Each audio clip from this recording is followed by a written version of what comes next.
গল্পকথন by Kallol চ্যানেলে আপনারা শুনছেন শওকত আলীর লেখা দক্ষিণায়নের দিন। আজ পঞ্চম পর্ব।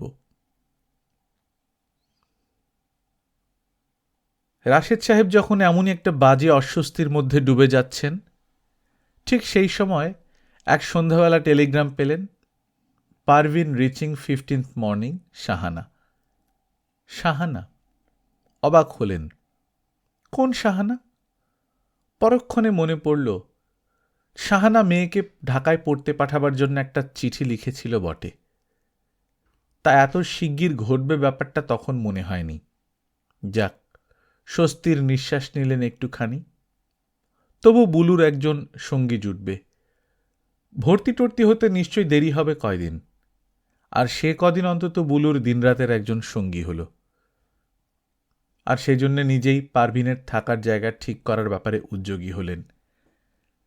রাখির ঘরে আরেকটা খাট পাতা হল। নিজের ঘরে রেক্সিনে ঢাকা একটা ছোট টেবিল ছিল, সেটা এনে দিলেন। তার সঙ্গে কুশন আটা চেয়ার, একটা বাড়তি আলনাও পাওয়া গেল। রাত হয়ে যাওয়া সত্ত্বেও নিজেই বেরোলেন বিছানার চাদর আর বালিশের কাভারের কাপড় কিনতে। বুলু আব্বার ব্যস্ততা দেখে বিরক্ত হয়, বলে, আব্বার সব কাজে বাড়াবাড়ি, আগে আসুক মেয়েটা।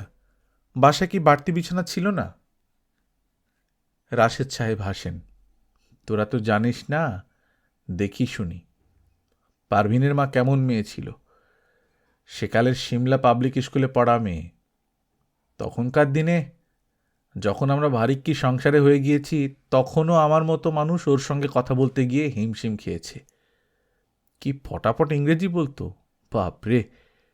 একবার এসেছিল কলকাতার বাসায়, মোটে একবার, তখন বোধহয় মনি হয়েছে সবে, তোর মায়ের আতুর কাটেনি। বাসায় উঠল, কিন্তু বিকেল হতে না হতেই হোটেলে চলে গেল। কারণ আমরা নাকি নিজেরাই কষ্টে আছি, অসুখ বিসুখের বাড়ি। তোর ছোট মামাকে, মানে বোঝ, সেই তখনকার দিনের একজন FRCS ডাক্তারকে নাকে দড়ি দিয়ে ঘোরাতো। রাশেদ সাহেব এমন ভঙ্গিতে কথা বললেন যে দুই মেয়ে হাসতে হাসতে গড়িয়ে গড়িয়ে পড়ে। বুলু হাসি চাপতে চাপতে বলে, তাহলে বলুন, শালার বউকে ভয় পেতেন আপনিও? ভয় মানে? নিদারুণ ভয়। তোর বড় মামাকে বলতো হিপো। বোঝ ব্যাপারখানা। ভাসুরকে কি শ্রদ্ধা সম্ভাষণ। সালেক ভাইয়ের কথা উঠলেই বলতো, you mean that huge heap of human flesh. কিন্তু আমরা যে শুনেছি উনি নিজেই। আরে সে তো পরের ঘটনা। আগে তো ছিল হালকা পাতলা ঝরঝরে শরীর।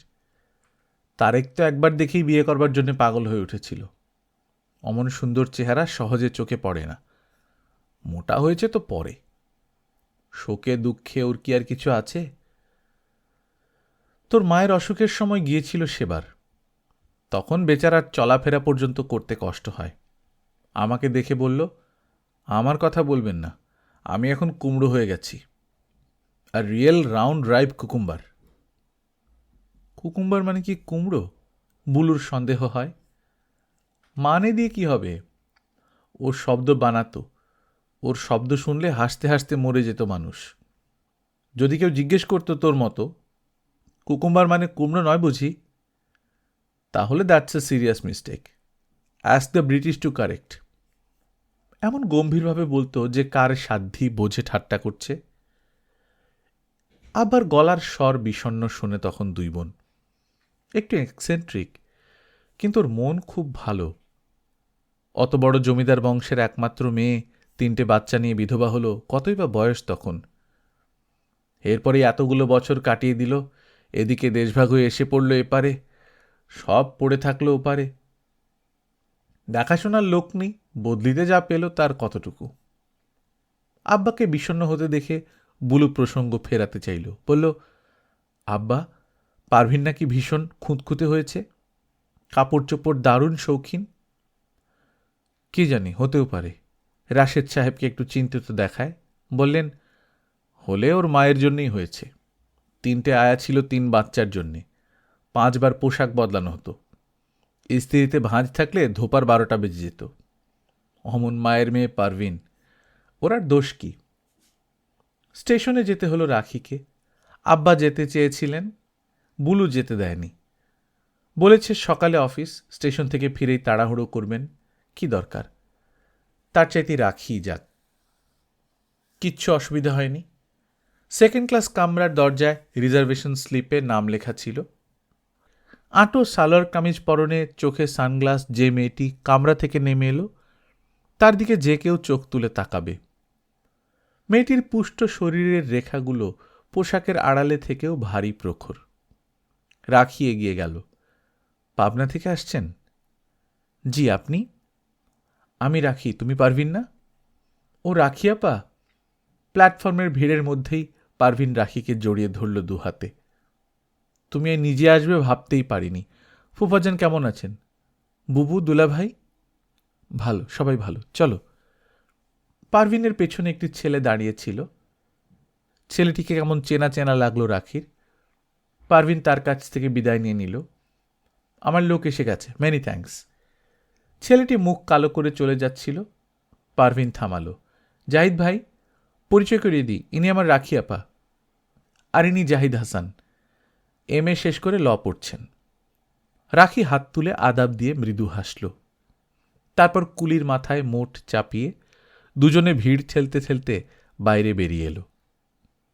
ভারী মজার মেয়ে পারভিন, সর্বক্ষণ বকবক করতে পারে।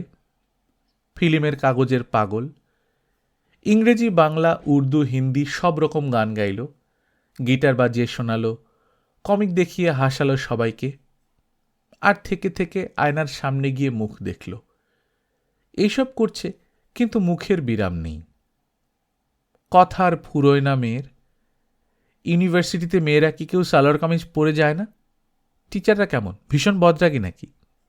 আচ্ছা, কি পড়ব আমি বলেন তো বুবু? সব সাবজেক্টে কিন্তু আমার ভালো নাম্বার। রাখি আপা, ইংরেজির খুব দাম, তাই না? আমি তাহলে ইংরেজিই পড়ি। আচ্ছা, ঢাকার ফিল্ম স্টুডিওতে গিয়েছো কখনো রাখি আপা? আমাদের পাবনার একটা মেয়ে না হিরোইন হচ্ছে, তোমরা শুটিং দেখেছ? আমি সেদিন একটা বই পড়লাম, from Russia with love. James Bond পড়নি? Uh, simply wonderful.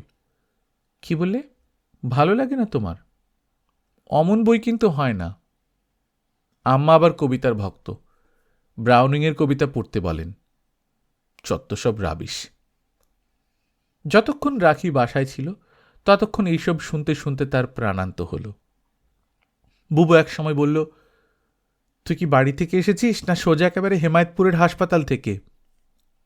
পারভিন হাসে, বলে, কি যে বলেন বুবু, আমি বেশি কথা বলি? আম্মা কাছে থাকলে বুঝতে। আম্মা তো ঘুমোতে ঘুমোতেও কথা বলে। আম্মা পাগল হয়ে যাবে, দেখো তোমরা। আমার ধারণা আব্বা ওই জন্যই মরেছেন।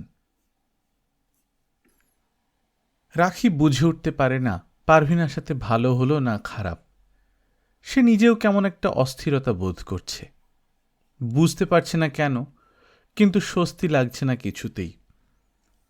অফিসের কাজ করছে নিয়ম মাফিক, মনোযোগ দিতে চেষ্টা করছে, কিন্তু কোথায় যেন বারবার মনের মধ্যে গোঁজামিল এসে যাচ্ছে।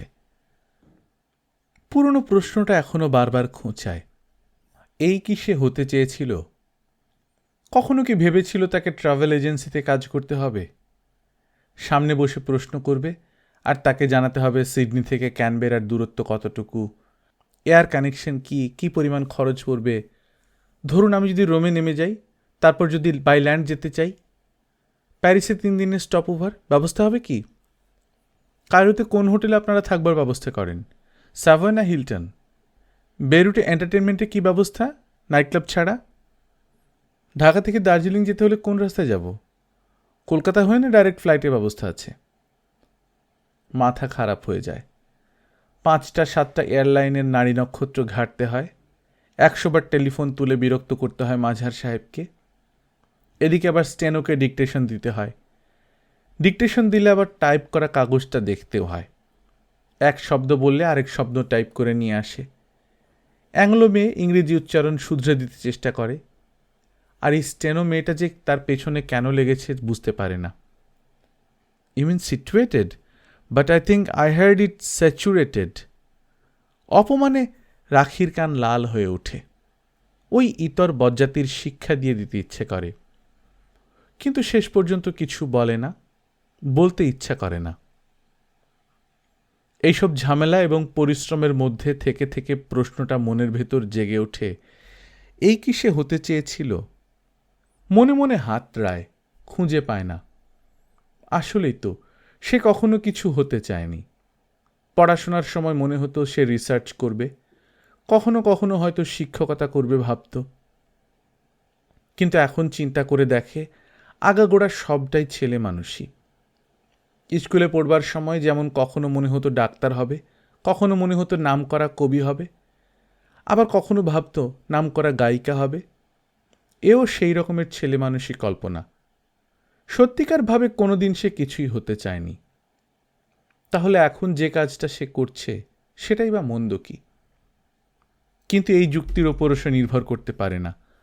ভালো লাগে না তার, সব কিছু অর্থহীন মনে হয়। টেবিল, চেয়ার, কর্মরত মানুষগুলো, ফাইলের স্তূপ, ক্লায়েন্টের ভিড়, সব অহেতুক লাগে। এক এক সময় আব্বার কথা মনে হয়। আব্বা না বলেছিলেন, তোর মন কি বলে? আর এইখানেই তাকে থেমে যেতে হয়। মন মন বলে তার কিছু আছে নাকি? কে জানে, সে বলতে পারবে না। এই রকম যখন অবস্থা, রাখি তখন একদিন ইউনিভার্সিটিতে গেল। উদ্দেশ্য পারভিনের ভর্তির ব্যাপার নিয়ে আলোচনা করবে, আর ওই সঙ্গে জামান সাহেবের বই 3খানাও দিয়ে আসবে। জামান সাহেব টিচার্স ক্লাবে ছিলেন। রাখিকে দেখে বেরিয়ে এলেন। কি ব্যাপার, কখন এসেছ? এই তো কিছুক্ষণ, রাখি মাথা নিচু করে জবাব দিয়েছে। আজ অফিসে যাওনি? হ্যাঁ গিয়েছিলাম, ওখান থেকে আসছি। আমার মামাতো বোনের ভর্তির একটা ব্যাপার ছিল। হয়েছে? হ্যাঁ, মোটামুটি ইংরেজিতেই বোধহয় হয়ে যাবে। জামান যেন তারপর কথা খুঁজে পান না। ছোট্ট চাপা প্যাসেজটাতে কেমন ছায়া ছায়া অন্ধকার। মনে হচ্ছিল সারা ইউনিভার্সিটিতে বোধহয় আর কেউ নেই। শেষে জামান জিজ্ঞেস করেন হঠাৎ, তারপর আর কি খবর, ভালো আছো? এবার জামানের চোখের দিকে তাকিয়ে অবাক হয় রাখি। জামানের কি অসুখ করেছে? নইলে অমন ক্লান্ত দেখাচ্ছে কেন? প্যাসেজ ছেড়ে বারান্দায় আসে দুজনে। পাশাপাশি কয়েক পা হাঁটে রাখি। জামানকে তখনও অন্যমনস্ক দেখাচ্ছে। একবার শুধালো, আপনি কি এখনই চলে যাবেন? না, কেন, কিছু বলবে? জামান দাঁড়ায়। না, কিছু বলবো না, বইগুলো নিয়ে এসেছি। বইগুলো হাত বাড়িয়ে নেয় জামান। তারপর সিঁড়ির দিকে যেতে যেতে বলে, অফিস কেমন লাগছে? ভালো, স্বল্প জবাব রাখির। সিঁড়ি বেয়ে দুজনে নিচে নামল। আমতলায় ভিড়। ছেলেদের মধ্যে কি একটা চাপা উত্তেজনা। রাখি গাড়ি বারান্দার বাইরে এসে উপরে দোতলার দিকে নজর রাখল। মেয়েরা রেলিংয়ে ঝুঁকে পড়ে নিচের দিকে তাকিয়ে দেখছে। কিছু ঘটেছে বলে মনে হচ্ছে, রাখি বলল। খবরের কাগজ দেখনি? রাখি অপ্রস্তুত হয়। সত্যি তো খবরের কাগজটা আজকে দেখা হয়নি। আমাদের কাছে কৈফিয়ত চাওয়া হয়েছে, বোধহয় নতুন টিচারদেরকে ছাঁটাই করবে। রাখি কিছুটা চমকায়। জামানের চেহারার ওইরকম অবস্থা তাহলে সে কারণেই? মনে পড়ে কিছুদিন ধরেই একটা গোলমাল চলছে। একজন টিচারকে বরখাস্ত করার বিরুদ্ধে প্রতিবাদ জানিয়ে কয়েকজন শিক্ষক একটা বিবৃতি দিয়েছেন। জামান সাহেবের নামও ছিল ওখানে। রাখির গোটা ব্যাপারটা মনে পড়ল। অনুমান করল আজকের এই উত্তেজনাটা সেই পুরনো ঘটনারই জের। গেটের কাছে দাঁড়িয়ে ডাইনে বাঁয়ে তাকায় জামান, সম্ভবত রিকশার জন্য। তারপর বলে, আমি বাসা ভাড়া করে থাকি এখন, এলে খুশি হব। রাখি সহজ হতে চেষ্টা করে। তার খারাপ লাগছিল তখন। জামানকে দারুণ অসহায় দেখাচ্ছে। ঘড়িতে তখন বেলা 2টোর দুপুর। জামানকে কি বলবে ভেবে পায় না সে। রিকশা এলে জামান ডাকে, রাখি, আসবে তুমি? এসো না, তোমার সঙ্গে আমার কিছু কথা আছে। জামানের বাসা বকশীবাজারে। ছোট একতলা বাড়ি। দরজা খুললে রাখি দেখল ভেতরের ঘরের সব কিছু এলোমেলো। বাইরে জামান এত ছিমছাম গোছানো, কিন্তু থাকে কিরকম এলোমেলো দেখো। রাখির অবাক লাগে। ঘরের ভেতর চাপা গুমোট আর অন্ধকার। জামান ফ্যান ছেড়ে দিয়ে খাটে বসে, চেয়ার টেনে এগিয়ে দেয় রাখির জন্য। রাখি বসে চারিদিকে তাকিয়ে তাকিয়ে দেখতে থাকে। তুমি খেয়েছ? হ্যাঁ, খেয়ে বেরিয়েছি। আমার চাকরটা আবার পালিয়েছে, এখন হোটেলে খাচ্ছি। জামান অকারণে হাসে, তারপর রাখির দিকে নজর ফেরায়। ওই সময় রাখির চোখ পড়ে জামানের চোখের উপর, আর কিরকম যেন কষ্ট হয়। জামানের দু চোখের ভেতর যেন সীমাহীন একটা বেদনা ধূসর হয়ে আছে। রাখির মনে হলো কিছু বলার দরকার তার, কিন্তু কথা খুঁজে পায় না। কিছুক্ষণ পর জিজ্ঞেস করল, আপনার কি শরীর খারাপ যাচ্ছে? জামান এবারও হাসে, না, আমি সুস্থই আছি। কিন্তু জানো, সব কিছু খারাপ লাগছে আমার। ইউনিভার্সিটিতে নিজেকে অ্যাডজাস্ট করতে পারছি না, ফ্যামিলিতে না, বন্ধুদের সঙ্গে না। আমি ক্রমেই সব কিছু থেকে আলগা হয়ে যাচ্ছি। জানো রাখি, আমার বাবা মারা গেছেন, অথচ আমি তার কোনো খবরই পাইনি। রাখি বিমূঢ় চোখে তাকায়। সে কি, কবে? কবে তা আমি ঠিক জানি না, আমার বড় ভাইরা আমাকে জানাননি। সম্পত্তির বিল ব্যবস্থা ঠিক করতে তারা ব্যস্ত। অন্য লোকের কাছ থেকে খবর পেলাম। আপনি গেলেন না? বিষণ্ণ হাসে জামান। গিয়ে কি লাভ? বাবাকে তো আর দেখতে পাবো না। বাবা দ্বিতীয় পক্ষে বিয়ে করেছিলেন আমার মাকে। গরিব ঘরের মেয়ে আমার মা, আমাকে জন্ম দিয়েই মারা যান। বাবা বহু কষ্টে মানুষ করেছেন আমাকে। আমার বড় ভাইরা তাদের বড়লোক মামাদের কাছে থেকে মানুষ হয়েছেন। তারা কেউ আসতেন না। বাবাই ছিলেন আমার একমাত্র আশ্রয়। সেই বাবা মারা গেলেন, অথচ আমি জানতেও পারলাম না। এই যে কিরকম একটা ব্যাপার। রাখি স্থির হয়ে শোনে। মমতায় তখন তার সারা মন একাকার হয়ে যাচ্ছে। এই মানুষটা যে তার সামনে এখন বসে রয়েছে, যাকে এতকাল মনে হয়েছে ফাঁপা, যার আচরণ এক এক সময় হাস্যকর মনে হতো, আজ এই মুহূর্তে মনে হচ্ছে সে যেন অন্য মানুষ।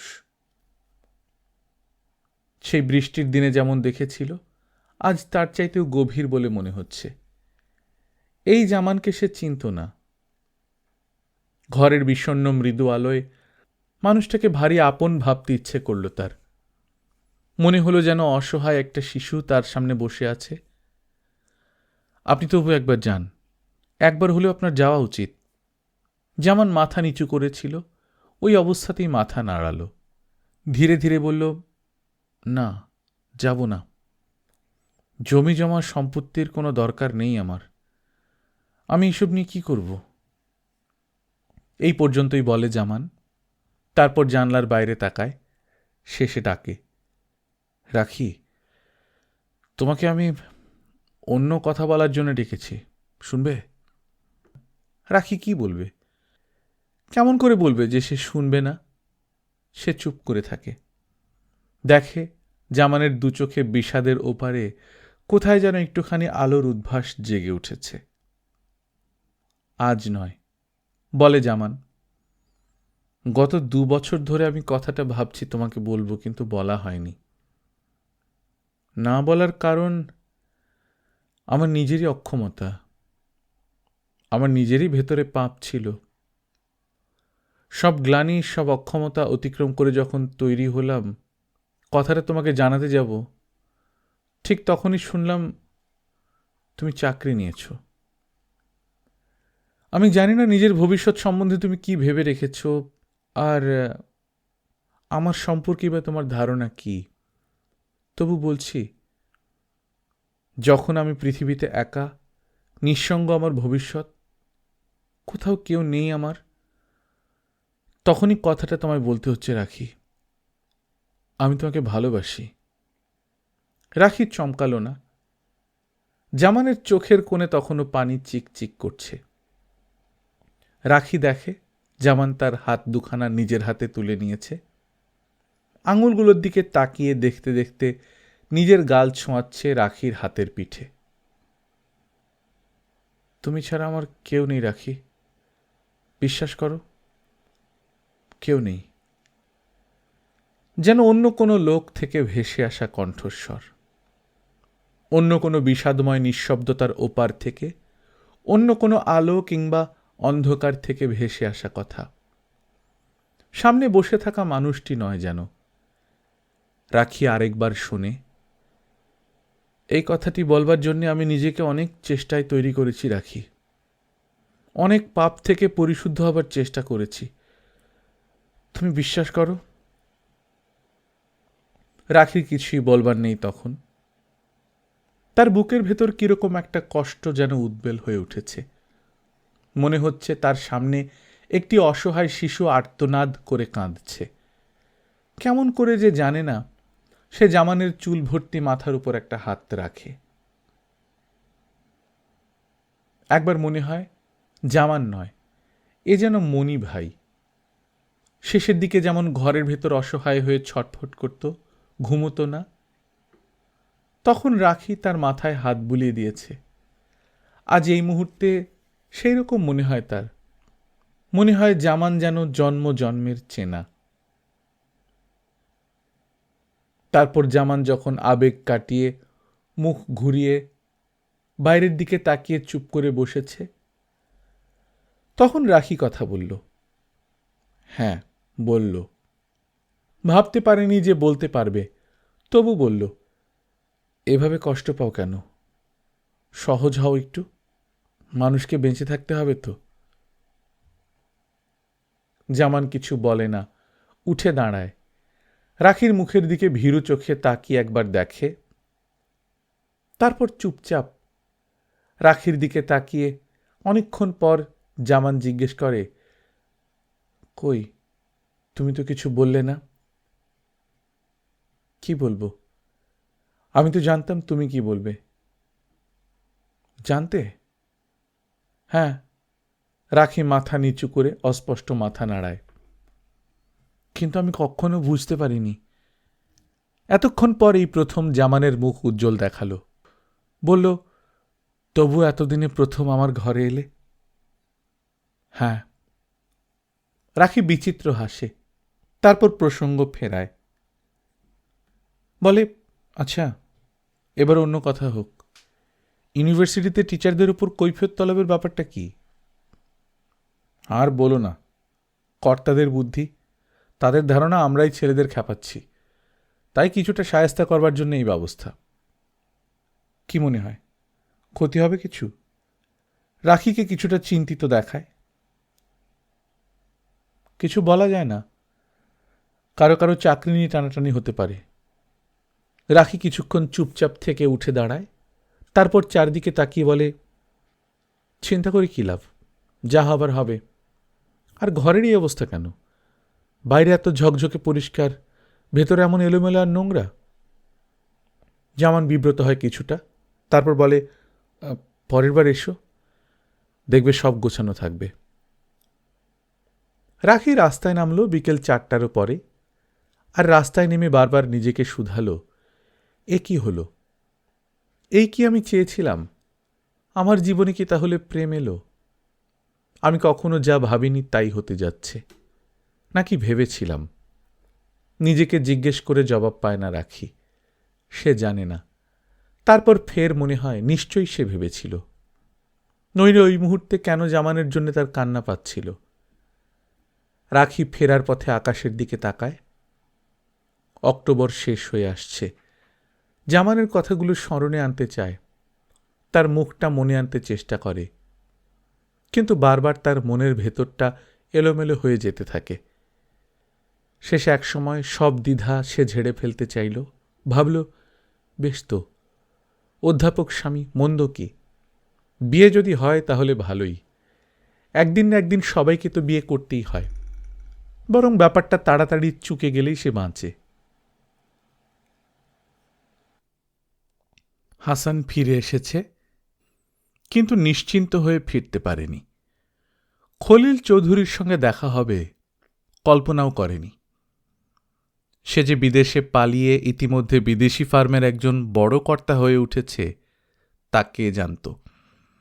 ডিপ টিউবওয়েল বসানোর বিশাল প্রজেক্ট। ওয়াবদের কাছ থেকে গোটা কাজটা নিয়েছে কোহেন মিলার কোম্পানি। তারই ইঞ্জিনিয়ার কে চৌধুরী। হাসানকে দেখে হেসেছে, আর হাসি দেখেই হাসানকে দুশ্চিন্তায় পড়তে হয়েছে। মার্কিন সাহায্যের কাজ, এদিকে আবার কোহেন মিলার কোম্পানি মূল ঠিকাদার। তারা survey, soil test, pipe sinking সব করবে, এমনকি টারবাইন, জেনারেটর ইত্যাদি বসানো পর্যন্ত। দেশি কন্ট্রাক্টরদের দেবে শুধু পাম্প হাউস আর ওভারহেড ইলেকট্রিক লাইন বসানোর কাজটা। ঢাকা থেকেই সব খবর নিয়ে গিয়েছিল হাসান। কোহেন মিলারের বড় কর্তার সঙ্গে আলাপ হয়েছিল।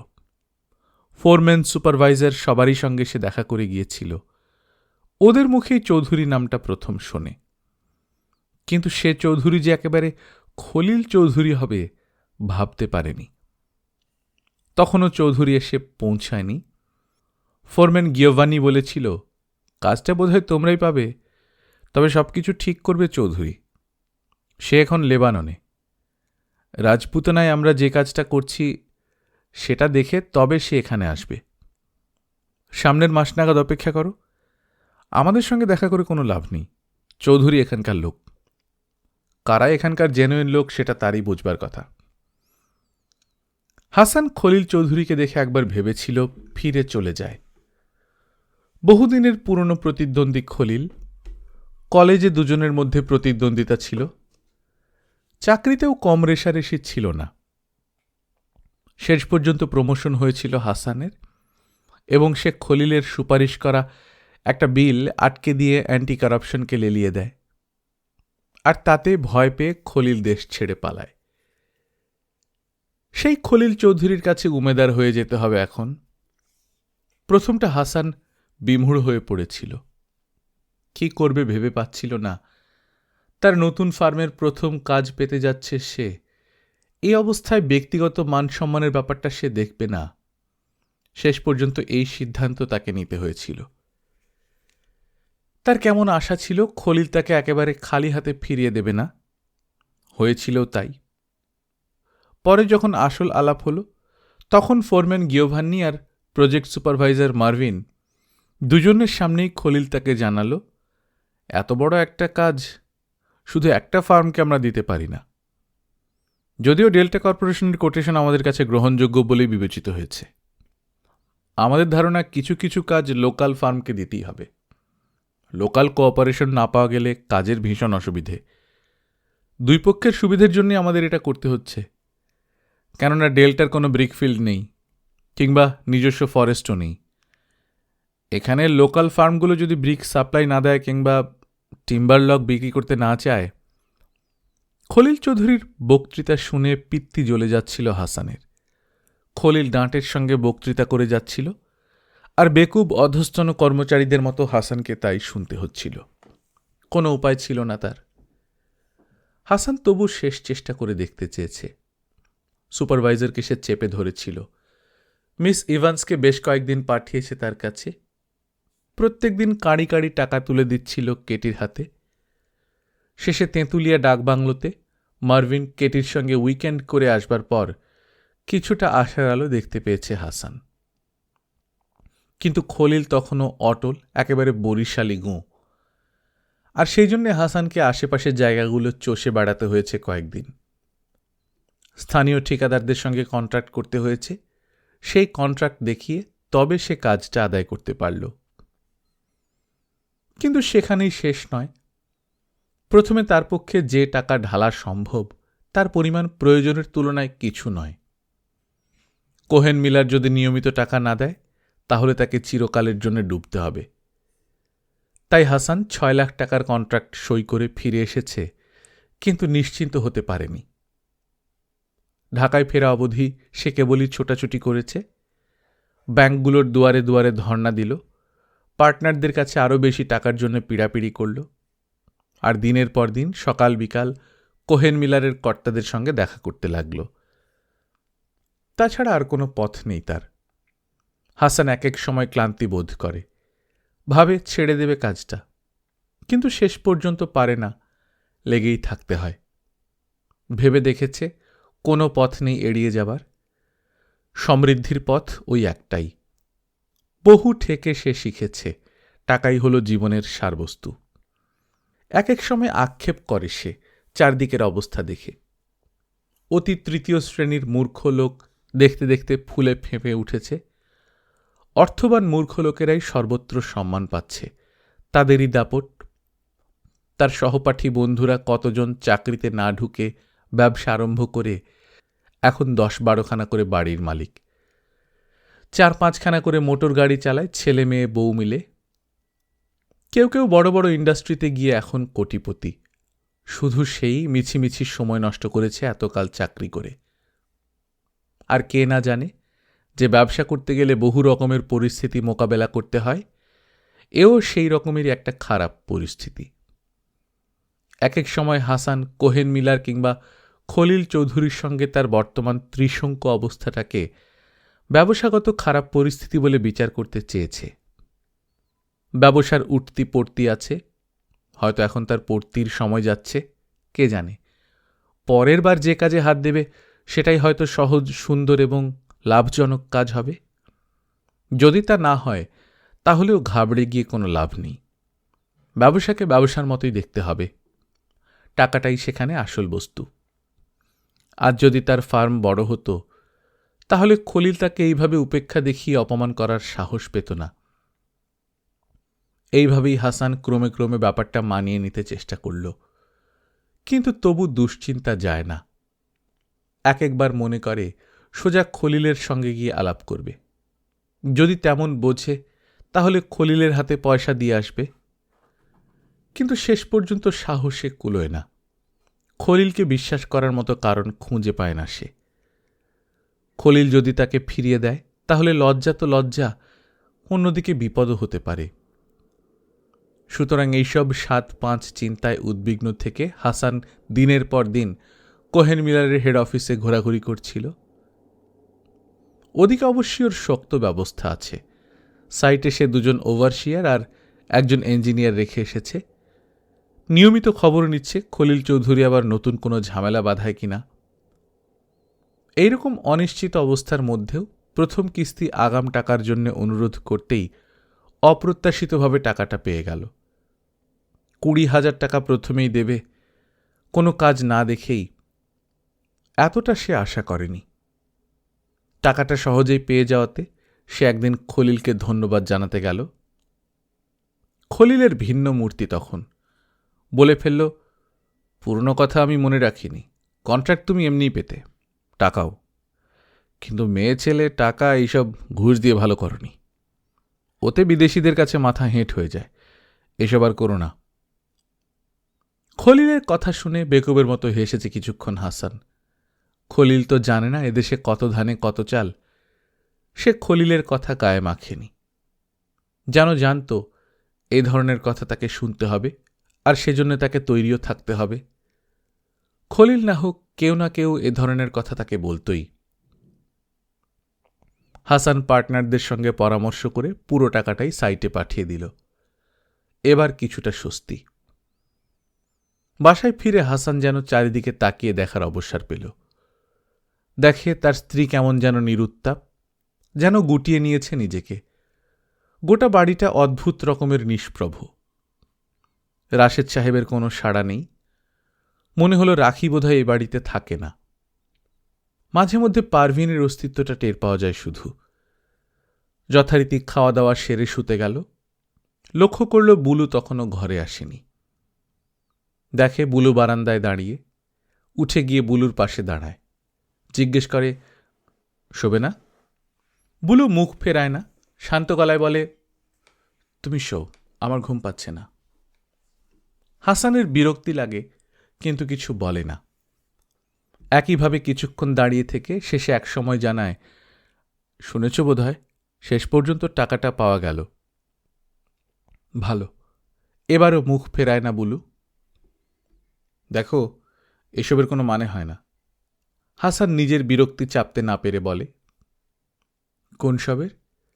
বুলু যেন এবার মুখোমুখি হতে চায়। তোমার এই ছেলে মানুষের লাইফটা শুধু সেন্টিমেন্ট নয়। বুলু ভাবেনি কখনো কিছু বলবে। সে ভাগ্যকে মেনে নিতে চেয়েছিল। হাসান কি করবে না করবে তা নিয়ে প্রশ্ন তোলেনি। একদা হাসানকে সত্য বলে ধরে নিয়ে আর সব কিছু অস্বীকার করেছিল সে। কিন্তু আজ দীর্ঘকাল পরে যখন হাসানকে সে নতুন চেহারায় দেখতে পাচ্ছে, তখন অন্ধকার মুখোমুখি মুহূর্তে তার মুখ দিয়ে জবাব বেরিয়ে এলো। বলল, তোমার কাছে লাইফ যা আর সবার কাছে তা নাও হতে পারে। তুমি ফার্ম খুলেছ টাকা রোজগার করে বড়লোক হবে বলে। খুব ভালো কথা, কিন্তু তাতে আমার কি? টাকা নিয়ে আমি কি করব? আমার তো টাকার কোনো দরকার নেই। যা আছে তাতেই আমার চলে যাচ্ছে। লাইফকে আমি টাকা দিয়ে মাপতে যাব কেন? হাসান রেগে ওঠে। মাঝরাতে এইরকম বাজে তর্কের কোনো অর্থ সে খুঁজে পায় না। ঘরের ভেতর ঢোকে, তারপর বলে, তোমার কোনো অ্যাম্বিশন নেই বলু? অ্যাম্বিশনহীন জীবন জীবন নয়। দুনিয়ার সঙ্গে একটু তাল মিলিয়ে ভাবতে চেষ্টা করো। তারপরই অন্ধকারেই বিছানায় বালিশ আঁকড়ে ধরে শুয়ে পড়ে হাসান। তখন তার মাথায় ইট, কাঠ আর সিমেন্টের চিন্তা। সংশয়, টাকাটা বাজে খরচ করে ফেলবে না তো ইঞ্জিনিয়ার? ওই সময় আকাশে একবার মেঘ ডাকে। শেষ অক্টোবরের মেঘ। ঠাকুরগাঁয়ে কাজের জন্য ইট কাটা হচ্ছে। বৃষ্টি হলে ক্ষতি হয়ে যাবে। 2 লাখ ইট দিয়ে আর কদিন কাজ চালানো যায়? ইট, বৃষ্টি, সারি সারি পাম্প হাউস, তাড়া নোট এবং খলিল চৌধুরীর মুখ মনের মধ্যে দেখতে দেখতে একসময় সে ঘুমিয়ে পড়ে। কিন্তু রাত্রি তখনও জেগে। বুলু অন্ধকার আকাশের দিকে তাকিয়ে রয়েছে। রিকশার শব্দ, রেলগাড়ির গুমগুম, আরেকটা পাগলের ডাঙা, তাকে সে চেনে না। যাকে চিনত পরম নির্ভরতায় একদা যার হাত ধরেছিল, সে মানুষ কোথায় হারালো ভেবে পায় না সে। সেসব দিন আর রাত এখন শুধুই স্মৃতি। অথচ তারই চোখের সামনে দিয়েই সেই সব দিন রাতের মুহূর্তগুলো একটি একটি করে নিঃশব্দে হারিয়েছে। তখন দেখেনি, আজ যখন দেখছে তখন সে সব কিছু হারিয়ে বসে আছে। জীবনের সব সুখ সে হাতের মুঠোয় ধরে রাখতে চেয়েছিল। হায় রে, মানুষ কত কি যে ভাবে। ভেবেছিল কর্মী সুপুরুষ স্বামী, আমার সমস্ত কিছু সে নিজের বলে গ্রহণ করেছে। আমার সব সুখ দুঃখ বেদনা আনন্দ তার হাতে। আমি কিছু জানি না, কিছু বুঝতে চাই না, সেই আমার সব। যা বলবে তাই আমি সত্যি বলে বিশ্বাস করব। বহু দেখেছে সে, বহু মেয়ের দাম্পত্য জীবনের কথা জানে।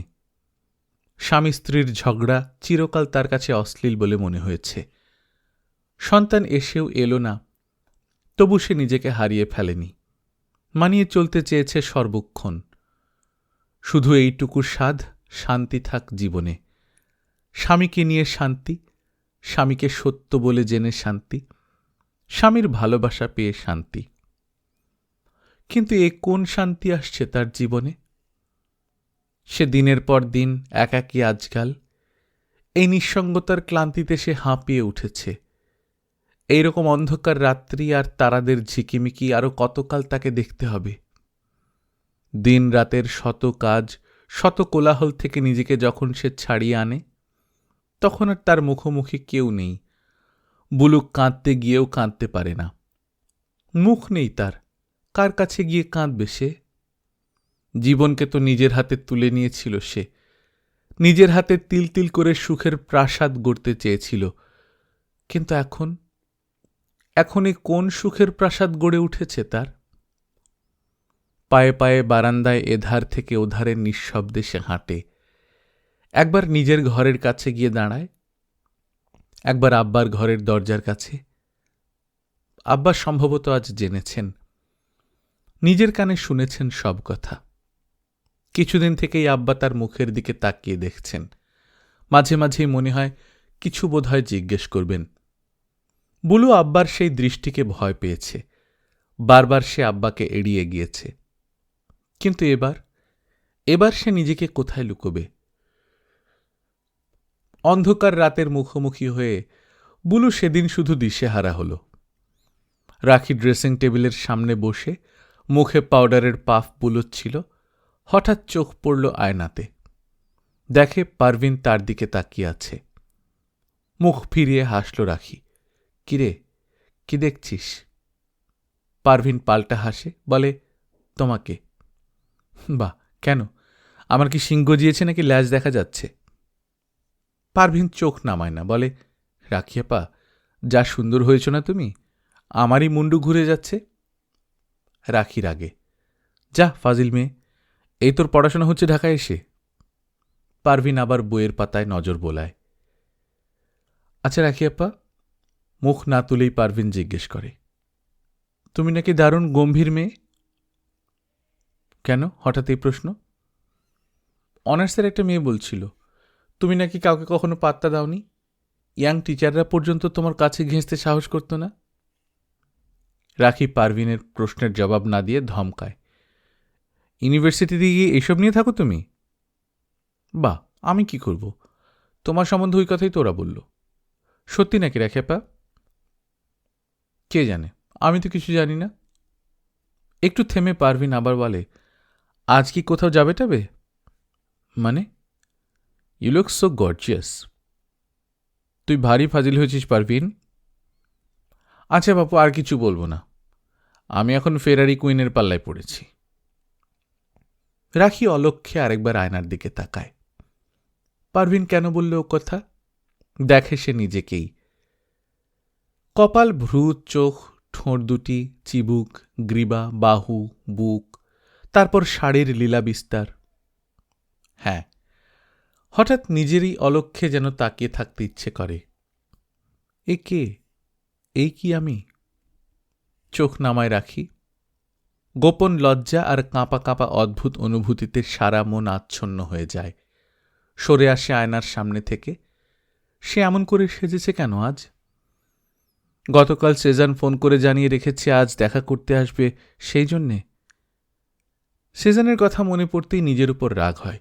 ছি ছি, ওর কথা কেন ভাবলাম? ছি ছি। নিজেকে শাসন করে রাখি। তাহলে? ও, এতক্ষণে মনে পড়ে, জামানের সঙ্গে দেখা করবার কথা আজ। কথাটা ভেবে স্বস্তি পায় সে, বরং পরক্ষণই ফের বিব্রত বোধ করে। কখন নিজের অজ্ঞাতে সে সেজে বসে আছে জামানের জন্যে। নিজেকে ছোট মনে হয় তার। একজন পুরুষ মানুষকে মুগ্ধ করার জন্য নিজেকে সাজিয়েছে বলে লজ্জা পায় সে। পুরুষ মানুষকে কি লোভ দেখাতে চায় সে? ছি ছি। ঘরে আর দাঁড়ায় না রাখি। ব্যাগটা হাতে নিয়েই বেরিয়ে পড়ে। মাঝার সাহেবের কামরায় বসে আরও বেশি অস্বস্তি লাগতে আরম্ভ করে তার। একটা চিঠির উত্তর দেওয়ার ব্যাপারে পরামর্শ চাইতে গিয়েছিল। মাঝার খান কথা বলছিলেন আর বারে বারেই কথার খেই হারিয়ে ফেলছিলেন। আর রাখি যতবার চোখ তুলে তাকাচ্ছিল ততবার দেখছিল মাঝার খানের দু চোখে অন্য রকমের দৃষ্টি। স্থির চোখে তাকিয়ে আছেন, তার দৃষ্টির ভেতরে কিরকম একটা অস্থিরতা। রাখির খারাপ লাগল। সে জানে না মাঝার সাহেব আগে কখনো এমনি চোখে তার দিকে তাকিয়ে দেখেছেন কিনা। আজই প্রথম, নাকি বরাবরই এমন চোখে মাঝার সাহেব তার দিকে তাকিয়ে দেখেন। রাখি নিশ্চিত হতে পারে না। রাখি উঠতে চায়। এখন উঠি তাহলে? এক্ষুনি উঠবেন কি? বসুন, আরও কাজ আছে। রাখিকে বসতে হয়। তখন লাঞ্চ আওয়ার। সারা অফিস নিঃশব্দ। টাইপ মেশিনগুলো সম্ভবত ক্লান্তিতে ঘুমিয়ে পড়েছে। পাখার শব্দ ফরফর করছে ঘরময়। মাঝার একটা ফাইল খুললেন। কটা পৃষ্ঠা খুলে ফাইলটা এগিয়ে দিলেন রাখির দিকে। রাখি কতগুলো পুরনো চিঠি দেখল, প্যান অ্যাম রিওএসির ছাপ মারা চিঠিগুলোতে। রাখি নেড়েচেড়ে কিছু বুঝে উঠতে পারে না। কি ব্যাপার? রাখি চোখ তুলে। যে জবাব খুঁজছেন তা ওই করেসপন্ডেন্সে পাবেন। রাখি এবারও পৃষ্ঠা উল্টে কিছু বুঝে উঠতে পারে না। মাঝার খান উঠে আসেন। তার চেয়ারের পাশে ঝুঁকে পড়েন। চেয়ারের পিঠ থেকে একটা হাত রাখির ঘাড় ছোঁয়। রাখি অনুভব করে সারা শরীর তার শিরশির করে উঠছে। মাঝার খানের মাথা তখন হয়ে এসেছে আরও নিচু, কোনটা বুঝছেন না? কোনটা? সবই তো লেখা আছে এখানে, এই যে। রাখির কানের কাছে উত্তপ্ত নিঃশ্বাস এসে লাগছে। সে মুখ ফিরিয়ে নিতে পারে না। মাথাটা একপাশে হেলিয়ে উঠে দাঁড়ালো সে, আর দাঁড়িয়েই মুখোমুখি তাকালো। মাঝার তখন আবার নিজের চেয়ারে গিয়ে বসতে যাচ্ছেন মুখ নিচু করে। আচ্ছা চলি। রাখি কথাটা উচ্চারণ শেষ করার জন্যে আর ঘরের মধ্যে দাঁড়ায়নি। নিজের ঘরে এসে বসে। ফ্যানটা জোরে করে দিয়ে নিজের ঘরে অনেকক্ষণ চুপ করে বসে থাকে সে। কোনো কিছু ভাবতে পারছে না, সব চিন্তা এলোমেলো হয়ে যাচ্ছে। নাকি ওসব কিছুই নয়। একসময় তার মনে হয় মাঝার সাহেব স্বাভাবিকভাবেই কথা বলেছেন, তার নিজেরই ভুল। নিজের সম্বন্ধে আজ বেশি সচেতন হয়েছে বলেই কি অমন মনে হল? রাখির মনে কেবলই সন্দেহ দোল খেতে থাকে। মাঝখানে একবার বেয়ারা এসে খবর জানায়, সেজান সাহেব ফোন করেছিলেন, আজ আসতে পারবেন না। রাখি খবর শোনেন শুধু, বেয়ারাকে কিছু জিজ্ঞাসা করতে পারেন না। সবকিছু বিশ্রী রকম গোলমাল হয়ে যাচ্ছে তার। সারাটা দুপুর কাজে মন বসাতে চাইল, আগাগোড়া ব্যাপারটা ভুলে যেতে চাইল, কিন্তু পারল না। একবার ভাবল মাঝার সাহেবের ঘরে আরেকবার যায়, কিন্তু গিয়ে কোন কথা বলবে সেটাই সে ভেবে পায় না। গল্পকথন বাই কল্লোল চ্যানেলে আপনারা শুনছেন শওকত আলীর লেখা দক্ষিণায়নের দিন।